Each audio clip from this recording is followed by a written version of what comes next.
श्रीमान राजनाथ जी यहां बैठे। सीडीएस का मसला, ये भी आपका सोच था, इंप्लीमेंट हमने किया। सीडीएस का मसला कब का लटक रहा था, भटका रहा था। मोदी जी ने सीडीएस का फैसला किया, राजनाथ जी ने सभी को विश्वास में लेकर उसको पार उतारा। 2016 में सर्जिकल स्ट्राइक और एयर स्ट्राइक किया, और खरीदी के अंदर, डिफेंस के अंदर जिस प्रकार के परिवर्तन हुए मान्यवर, मैं आपको बताता हूं, जितने भी घोटाले, मैं बाद में घोटाले बताता हूं यूपीए के, जितने भी घोटाले हुए हैं, इसमें सबसे ज्यादा करप्शन रक्षा की खरीदी में हुआ।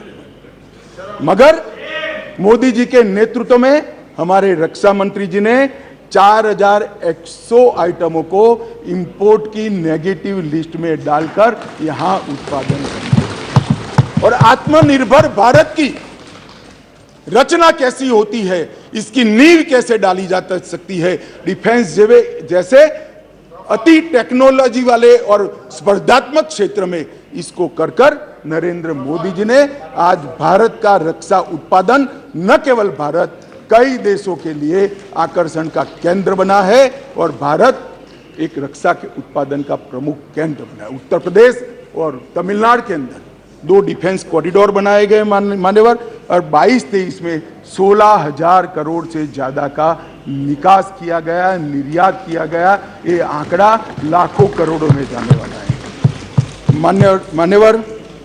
4 दशकों से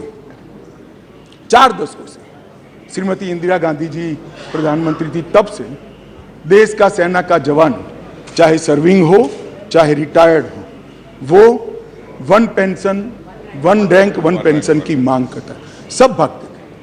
भारतीय जनता पार्टी के नेता नरेंद्र मोदी जी ने सेना के सम्मान में निर्णय किया, और 42,000 करोड़ से ज्यादा राशि 1 पेंशन 1 रैंक के अंदर देने का काम।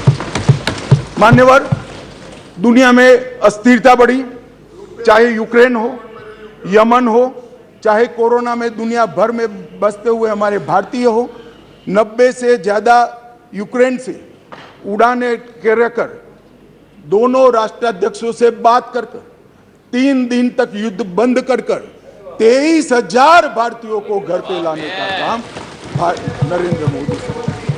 ऑपरेशन राहत 5,000 भारतीय और 2,000 विदेशी नागरिकों को वहां से, यमन से निकाला, और 2 लाख उड़ानों के माध्यम से 2.97 लाख मतलब 3 करोड़ करीब यात्रियों को सकुशल कोरोना के वक्त वंदे भारत मिशन के तहत वापस लाया। मान्यवर, चीन की सीमा पर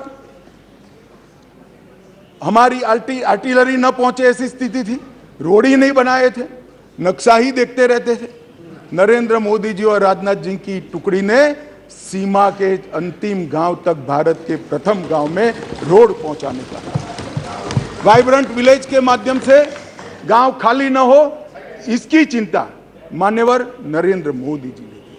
मान्यवर, किसानों के कल्याण के लिए ढेर सारे काम करें, बजट में 6 गुना वृद्धि करी। जरा सुनो भाई सुरेश, आप लोग 21,900 करोड़ रुपए का छोड़कर गए थे। कितना छोड़कर गए थे भाई? 21,900 करोड़। अब ध्यान से सुनना, 21,900 करोड़ को 6 गुना बढ़ाकर 1,25,000 करोड़ रुपए का बजट नरेंद्र मोदी। मान्यवर, खाद्यान्न के उत्पादन 265 मिलियन टन से बढ़कर 22-23 में 323 मिलियन टन रिकॉर्ड उत्पादन हुआ।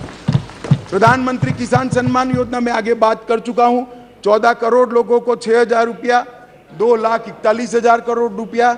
अरे एमएसपी बहुत चिल्लाते रहते हैं। मैं आपको पूछना चाहता हूं मान्यवर, आपके माध्यम से जो अविश्वास प्रस्ताव लेकर आए हैं, उनको मैं एमएसपी के बारे में जरूर पूछना चाहता हूं कि भैया आपने एमएसपी की कितनी खरीदी की थी और एमएसपी में के रेट में कितनी बढ़ोतरी की थी। जरा हिसाब किताब लेकर जनता के सामने जाइए। मगर नहीं जाएंगे, बैठे बैठे बोले रह गए एमएसपी का क्या हुआ। मैं बताता हूं सत्य क्या है, और मैं इस सदन के माध्यम से देश की जनता को और 14 करोड़ किसानों को कहना चाहता हूं कि आपके घर में सबसे ज्यादा एमएसपी और एमएसपी पर सबसे ज्यादा धान खरीदने का काम कोई एक सरकार ने किया है तो नरेंद्र मोदी। मान्यवर, धान की खरीदी, पहले ध्यान से सुनना, सभी सभासदों को मेरा विनंती है, ध्यान से सुनिए। धान की खरीदी 475 लाख मैट्रिक टन मनमोहन सिंह जी ने अपने अंतिम साल में की। मैं फिर से आंकड़ा बोलता हूं, 475 लाख मैट्रिक टन। नरेंद्र मोदी जी ने अंतिम खरीदी 896 लाख मैट्रिक टन, 88% की वृद्धि। मान्यवर, और लाभार्थी किसान पहले 76 लाख थे, अब 1,31,00,000 लाभार्थी किसान। मान्यवर, गेहूं की खरीदी, एमएसपी पर खरीदी, इसके अंदर मनमोहन सिंह जी और इनकी यूपीए की सरकार 251 लाख मैट्रिक टन छोड़कर गए थे, 251 लाख मैट्रिक टन। अब नरेंद्र मोदी जी ने 251 लाख मैट्रिक टन से बढ़ाकर 433 लाख मैट्रिक टन पहुंचाने।